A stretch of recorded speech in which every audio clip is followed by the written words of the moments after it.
Bonjour et bienvenue à l'émission Chrétien comme Christ. Le thème de notre émission aujourd'hui, c'est « Rendre témoignage ». Alors Christine, tu as un texte à nous lire dans l'Évangile de Jean au chapitre 1er. Oui, et il s'agit de Jean-Baptiste, où il nous est dit donc au verset 6, « Il y eut un homme envoyé de Dieu, son nom était Jean. Il vint pour servir de témoin, pour rendre témoignage à la lumière, afin que tous croient par lui. » Donc on voit ici que Jean est envoyé spécialement pour rendre témoignage à la lumière, bien sûr, qui est Jésus. Et il est témoin, il a vu quelque chose d'extraordinaire. D'abord, Dieu l'avait prévenu, et puis il a vu l'Esprit de Dieu qui descendait sur Jésus comme une colombe, et il rend témoignage, c'est vraiment le Fils de Dieu, c'est vraiment le Messie promis, et c'est le but de sa vie, c'est vraiment de préparer le peuple à cette venue et d'annoncer, c'est lui Jésus. Oui, c'est vraiment de ça qu'il est question ici, oui. C'est de dire, lorsqu'on témoigne finalement, lorsque Jean témoignait, il ne parlait pas de lui-même, il n'était pas en train de dire « regardez-moi, regardez ce que je fais, regardez ce qui se passe », c'est plutôt « mon but, c'est de glorifier Jésus, c'est de rendre témoignage à la lumière, etc. » Et de la même manière, donc on parlait dans l'émission précédente d'être un bon témoin, et c'est un petit peu la suite aujourd'hui de pouvoir rendre témoignage, c'est de dire le but, c'est pas que les gens soient centrés sur nous, mais qu'ils soient centrés sur Jésus et qu'ils rencontrent Jésus. C'est parce que nous l'avons rencontré, nous avons cette proximité avec lui. On en parlait dans l'émission précédente en disant le premier point, c'est de dire je veux servir Dieu, je veux être proche de Dieu, c'est ma relation avec Dieu qui est le plus important. Et puis ici, c'est un petit peu ce qui en découle, c'est de dire vu que j'ai cette relation, je rends témoignage et mon but, c'est d'éclairer les gens sur celui qui éclaire, justement. Exactement, oui. C'est montrer le chemin. En fait, rendre un témoignage, c'est montrer une direction, c'est montrer un chemin à suivre, c'est montrer comment la vie peut changer, et nous sommes les témoins de ceux qui vont communiquer quelque chose. Il y a cette course aux témoins, où on passe le témoin à d'autres qui vont courir et passer encore à un troisième. Le but, c'est de remporter la victoire. Notre but à nous, en témoignant de Jésus, en étant ce témoin, c'est justement que les gens, eux, remportent la victoire et rencontrent celui de qui nous rendons témoignage. Oui. Et ce, peu importe le prix quelque part. Oui. Parce que si on regarde la vie de Jean-Baptiste, il a fini par être exécuté, on lui a coupé la tête, justement à cause de ce témoignage, parce que il n'avait rien à perdre. C'était comme tu disais, le but de sa vie, son objectif premier, sa seule préoccupation. On pouvait pas lui prendre grand-chose. Il était dans le désert, puis il n'avait rien. Donc, il avait ce but et quelque part en disant, ok, moi je vais rendre témoignage, je vais dire ce qui se passe, peu importe ce qui arrivera. Et dans l'émission précédente, on voyait justement que quelque part valait mieux, si on était pour souffrir, autant souffrir pour quelque chose de juste, pour une juste cause, que pour quelque chose qui n'est pas juste. Oui, tout à fait. Et donc, Jean-Baptiste, il rend témoignage à Jésus. Il était là aussi pour préparer le chemin du Seigneur avant que Jésus vienne. Et c'est très important, ce qu'on disait, c'est que si les gens nous regardent, nous, tôt ou tard, ils vont être déçus. Mais notre rôle, c'est vraiment d'être comme un poteau indicateur ou bien comme un précepteur qui va les conduire à Jésus, qui va les aider à rencontrer Jésus en disant « j'ai quelqu'un à te présenter » parce que c'est Jésus qui va venir dans leur vie, c'est lui qui est la solution à leurs problèmes. On ne sera jamais la solution véritable. On peut les conduire, les aiguiller vers celui qui est la solution, prier avec eux, les aider dans leurs premiers pas. Mais c'est important de les attacher à Jésus et donc de rendre témoignage à Jésus qui est la lumière. Absolument. Et Jean-Baptiste, en étant un témoin, avait cette notion de tout donner pour annoncer la venue du Messie. Il était prêt à tout donner, à donner sa vie, il était lui-même le témoin. Et son message, c'était lui. Son message, c'était ce qu'il vivait, non seulement ce qu'il vivait, mais aussi ce qu'il disait. Et puis, enfin, il n'y allait pas de main morte. Il disait aux gens qu'ils devaient changer de comportement, changer leur état de leur cœur, pour qu'ils soient moins durs et qu'ils donnent leur cœur à Dieu en qui ils croyaient, et ainsi préparer la venue de celui qui allait les délivrer de leurs péchés. Et on voit que c'est tout un cheminement, c'est-à-dire que Jean-Baptiste a préparé le chemin, ensuite Jésus est venu et il a annoncé le message, il a commencé à faire des miracles, signes, prodiges, etc. Et malgré ça, la plupart des gens n'ont pas donné leur vie à Jésus à ce moment-là. Et puis il y a eu la Pentecôte, et là, à ce moment-là, tout ce cheminement, tout le travail qui avait été fait a finalement commencé à porter du fruit. Mais la question qu'on peut se poser, c'est, lorsqu'on voit la vie de Jean-Baptiste, c'est de se dire, comment est-ce que moi, dans ma vie de tous les jours, je peux mettre ça en pratique? Est-ce que ça veut dire qu'il faut aller dans les lieux déserts et porter une peau de chameau et être vêtu d'une peau de chameau et comme ça, ou comment est-ce que je peux faire pour rendre témoignage dans ma vie de tous les jours de ce que Jésus fait de manière pratique?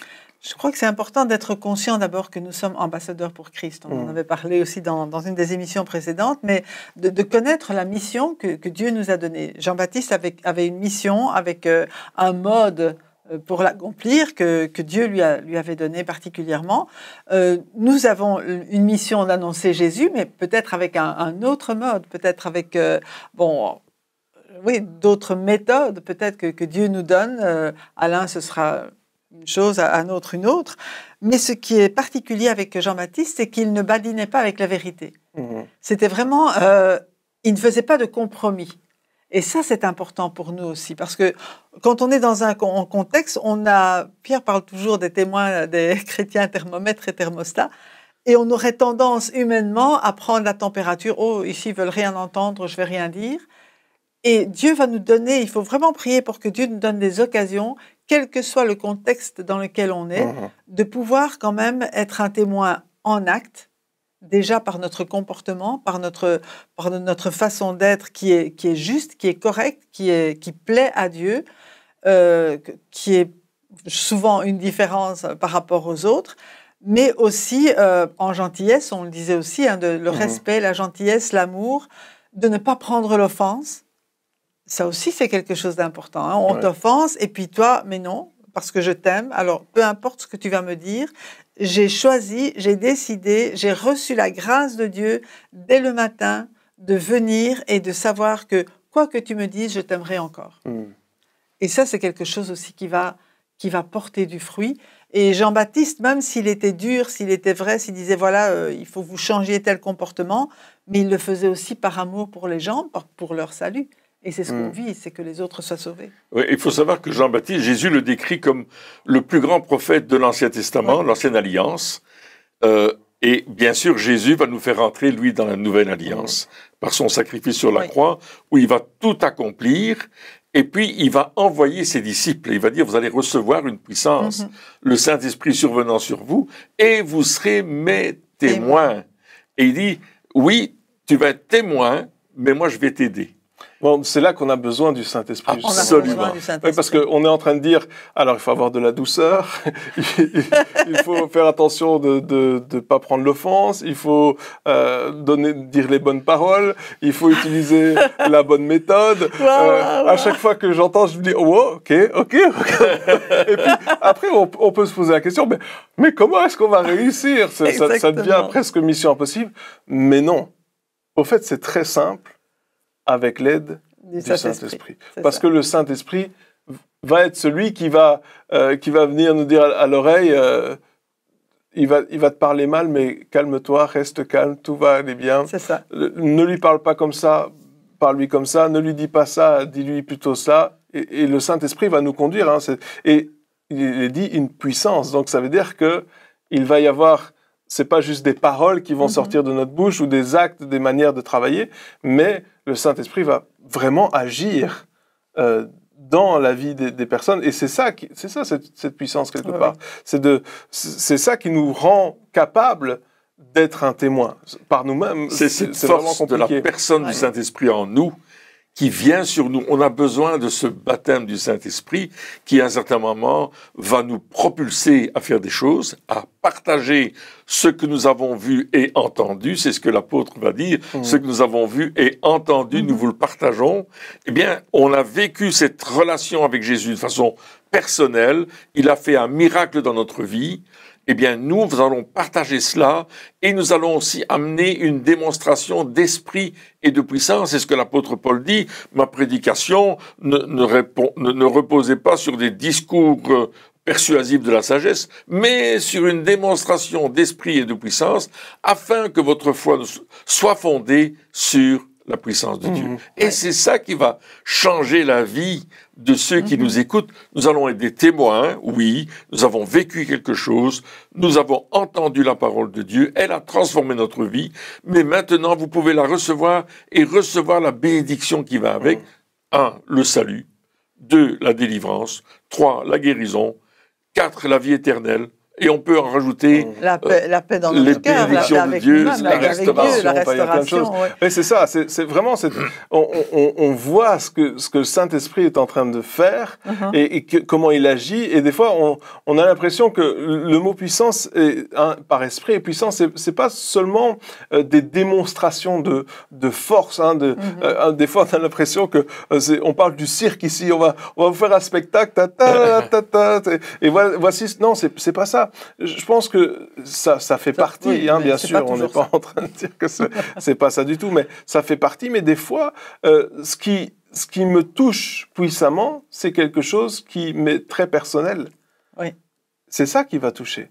C'est-à-dire que lorsque le Saint-Esprit va nous inspirer une situation que la personne est en train de vivre à ce moment-là, ou une question qu'elle est en train de se poser à ce moment-là dans sa tête, ce qui se passe, eh bien là, ça va toucher vraiment. De dire, mais Dieu s'intéresse à moi, personnellement. Il me connaît, moi, il connaît la personne alors que nous ne la connaissons pas, mais lui la connaît. Et bien souvent, c'est ça qui touche vraiment en se disant, ah oui, d'accord, là on n'est pas en train de jouer, là. On n'est pas en train de... Il n'y a pas de trucage. Parce que si je vois un miracle, je peux me dire, c'est le miracle de quelqu'un d'autre. Il y a quelqu'un qui s'est levé d'une chaise roulante, ils ont fait venir quelqu'un qui savait déjà marcher et ils l'ont fait lever. Je peux commencer à raisonner en disant, mais oui, il y a un trucage, il y a une astuce, etc. Mais si la personne me parle à moi, qui ne connaît pas Dieu et qui est en train de me dire tout ce que je suis en train de vivre, tout ce que même je suis en train de penser, tout ce que je n'ai jamais dit à personne, alors là, je peux me dire, ok, là, c'est vraiment Dieu qui me parle. Il me connaît, il sait ce qui se passe dans ma vie, et ça, c'est puissant.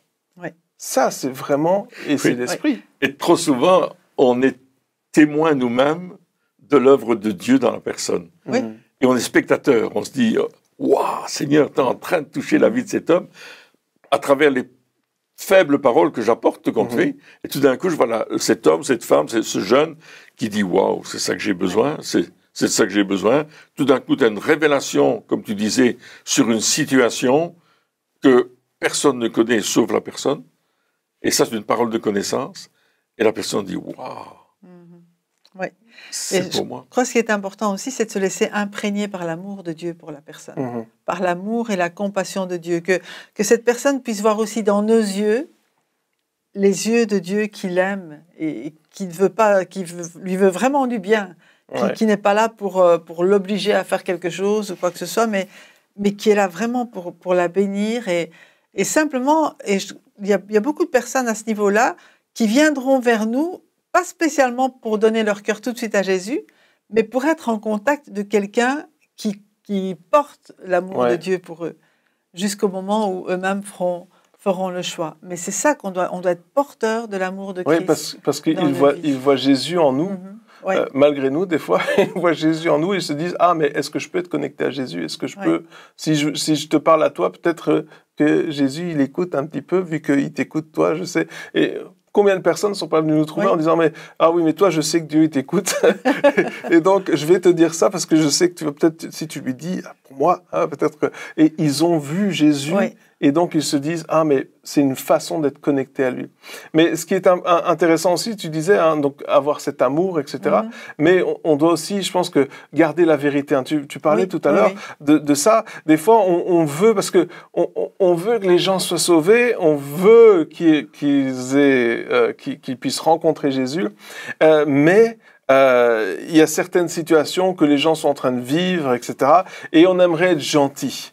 Hein? On aimerait être gentil et dire ben oui, ben non, mais de toute façon, ce que tu en fais, finalement, c'est rien, c'est pas grave. Mais on doit rester dans la vérité. Je pense que dire à quelqu'un quelque chose qui n'est pas juste par rapport à la parole de Dieu, ce n'est pas l'aider. On fait des compromis, etc. Et puis, il y a un moyen de dire la vérité avec amour aussi. Hein. Donc, rester dans la vérité, c'est-à-dire être vrai. Ce qu'on a vécu, on l'a vécu. On ne va pas commencer à exagérer, parce que ça aussi, c'est une forme de mensonge. Hein. Lorsque on dit « Oh, mais non, exagérer aussi, c'est une forme de mensonge. » Essayer de défendre Dieu en disant qu'il a fait des choses qu'il n'a pas fait, ce n'est pas juste. Ça, c'est un mensonge. Mais en même temps, dire à quelqu'un qui vient nous trouver en disant « Mais qu'est-ce que tu penses de cela ?» Eh bien, la Bible, voici ce qu'elle dit de cela. Exactement. C'est la vérité. Mais Dieu peut te libérer. Dieu veut te libérer de cela. Et au fait, ce que tu te rends pas compte, mais pour l'instant, tu es esclave. Et il y a une liberté pour toi. Et donc, pouvoir aussi amener cette vérité-là. Oui, c'est ça. Oui, il y a ce texte de Proverbe 14-25 qui dit que le témoin véridique délivre les âmes.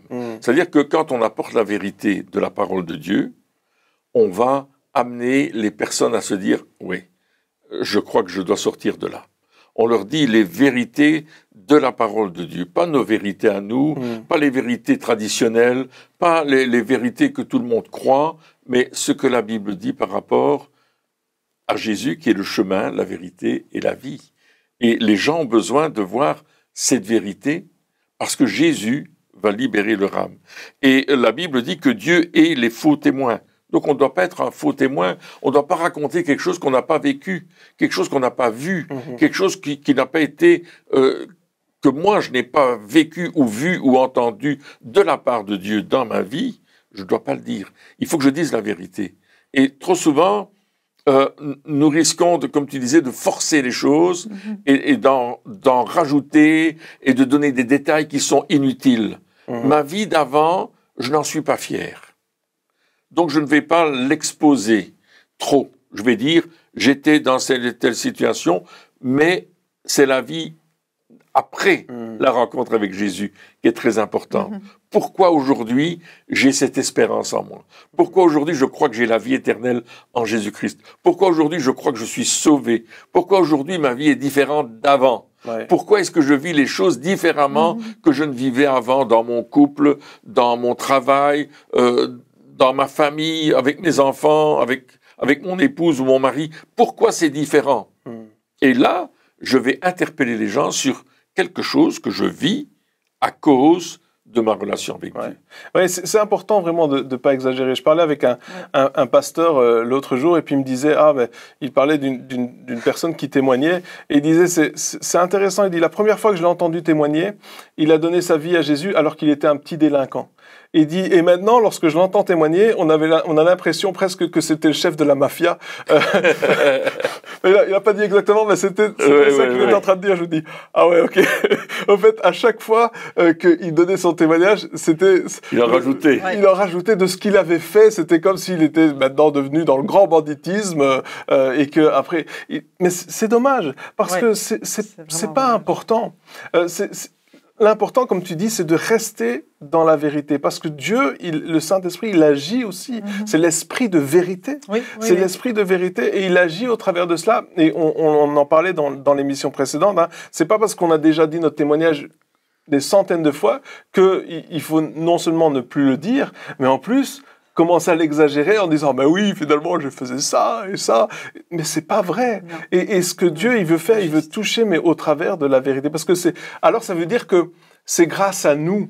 Quelque part, on pense que nous sommes le centre de ce que la personne va écouter et c'est à cause de tout ce qu'on a fait, ou ce qui s'est passé, ou ce qu'on dit, que la personne va accepter Jésus. Mais non, nous ne sommes pas le centre. Et c'est ça qui était extraordinaire, ce texte avec Jean-Baptiste, c'est qu'il est là pour servir le témoignage. Oui. Nous ne sommes pas le centre. C'est le témoignage de Jésus-Christ c'est Jésus qui est le centre. Et nous, quelque part, on doit juste dire les choses simplement. Et s'il ne s'est pas passé grand-chose, eh bien, il ne s'est pas passé grand-chose. Mais Dieu peut agir quand même au travers des petites choses qui se sont passées dans notre vie. Exactement. Les petites choses qui se sont passées, parce que parfois, des enfants qui naissent dans une famille chrétienne, ils n'ont pas vraiment d'histoire de grand banditisme, comme tu dis. Et puis, on dit, mais j'ai pas de témoignage. Mais si, tu as le témoignage de Jésus qui vit en toi, de Jésus qui te garde, de Jésus qui t'a accompagné pendant toute ton enfance, de celui qui t'a sauvé, qui t'a préservé d'accidents, de mal, etc. Il y a des tas de choses que Jésus fait dans notre vie. Et gloire à Dieu, il en fait encore plus quand on ne vit pas dans le péché que quand on vit dans le péché. Merci Seigneur. Il y a beaucoup de choses qu'on peut dire. Et c'est vrai que quand il y a des témoignages qui sont exagérés sur l'avant, c'est comme si la personne était fière de son passé, au lieu de dire mais non, j'ai honte de ce que j'ai fait, mais malgré tout, Dieu m'a pardonné et il m'a donné une vie nouvelle. Et voilà ce que je vis maintenant. Et ça, je pense que ça doit vraiment ressortir, de savoir que malgré nos péchés d'avant, mais Dieu est celui qui nous a pardonné et qui nous donne cette nouvelle opportunité de vivre. Et c'est ça la bonne nouvelle. C'est le pardon de nos péchés et une vie nouvelle qui commence. C'est ça qu'on annonce aussi à tous ceux qui sont... à ceux à qui on parle, hein, qu'ils soient 1 ou 1000, peu importe, mais qui réalisent que oui, ma vie peut changer, j'ai pas été trop loin, Dieu m'aime encore, il peut me pardonner, il peut me donner une nouvelle vie. Et c'est ça, je pense, qui est important. Et je trouve intéressant l'histoire de Nicodème qui vient vers Jésus et qui pose des questions théologiques, mais si tu viens de Dieu, tu peux faire ça et ça. Oui. Et Jésus lui dit, il faut naître de nouveau. Ouais. Il dit, mais c'est pas une réponse à ma question. Il dit, mais il faut que ton cœur change. Il faut que tu naisses d'en haut. Ouais. Il faut que tu naisses de Dieu et ta vie va changer. Ah, il dit, comment je peux faire? Oui. Et là, c'est la bonne question. Quand tu donnes ton témoignage à quelqu'un, il te dit, mais comment je peux faire? Comme le jour de la Pentecôte, hommes frères, que ferons-nous?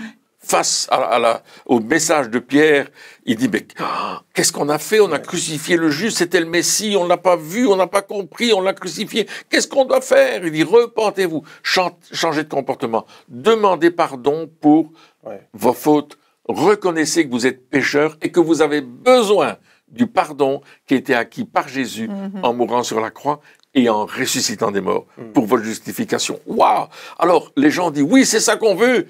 Et ils ont marché dans l'obéissance, ils se sont fait baptiser, ils ont reçu le baptême du Saint-Esprit et ils sont devenus 3000 témoins d'un coup, qui se sont ajoutés aux 120 de la chambre haute. C'est là qu'on voit que le témoignage est efficace quand ça pousse à l'action. Oui. Absolument. Tant que c'est juste de la réflexion, on a semé. Alors, c'est pas que c'est pas efficace, que ça n'a pas agi, mais voilà. Mais quand ça pousse à l'action, c'est que le fruit est prêt, qu'il est là, et on voit que vraiment c'est efficace. Mais pour ça, il faut vraiment rester dans la vérité. Oui. Parce que tout ce qui est caché viendra un jour à la lumière. Et lorsqu'on dit des choses qui ne sont pas justes, un jour ça se sait.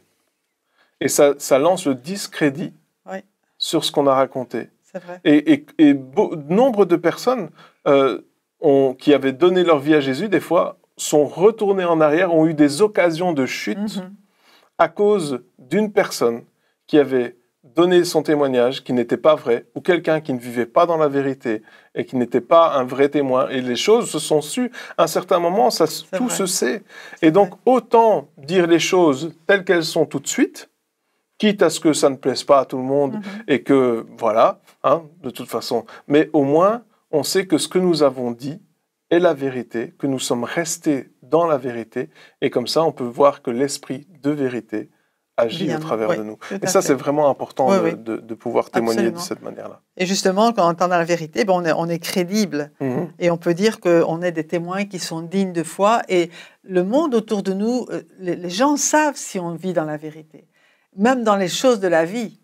Et je pense que notre attitude dans dans tout ce qu'on vit, si on est vrai, si on dit la vérité, si on n'embellit pas la vérité dans la vie de tous les jours, je vais dire, bien ils vont nous croire quand on va leur annoncer l'évangile. Oui, et puis ça nous garde dans cette attitude aussi qui est l'humilité.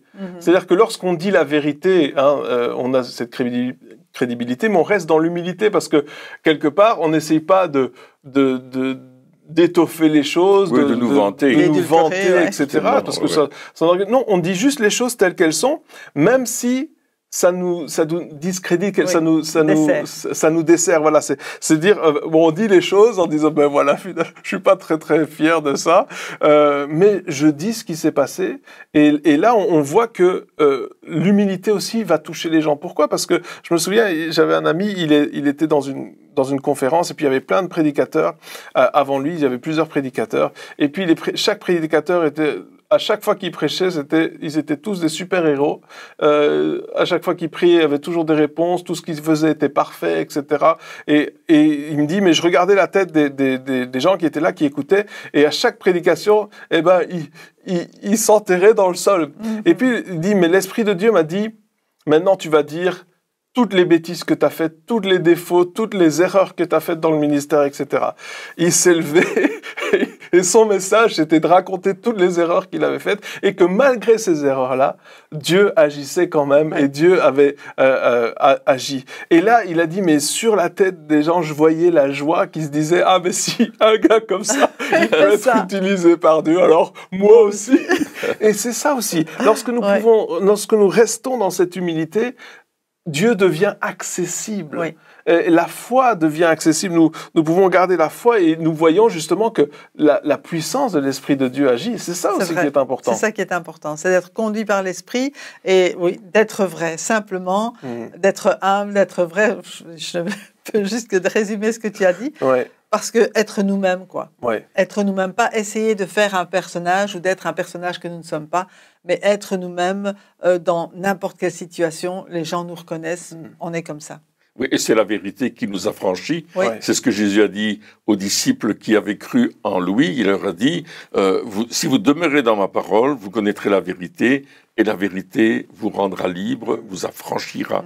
Et quand on dit la vérité aussi de notre vie, avec fidélité, avec justice, les gens disent, OK, ça va me libérer, cette vérité qu'il apporte va me libérer, c'est en lui que je vais croire, et oui, c'est ça que je veux. C'est tellement plus puissant lorsqu'on reste qui nous sommes, vrais, tels quels, sans essayer de dorer les choses, mais en laissant le Saint-Esprit agir, parce que finalement, c'est lui qui fait ça. Absolument, lui toute la gloire, oui. Voilà, nous sommes les témoins, mais lui, il agit tellement parfaitement au travers de nous, au-delà de tout ce que nous pouvons espérer. C'est vrai.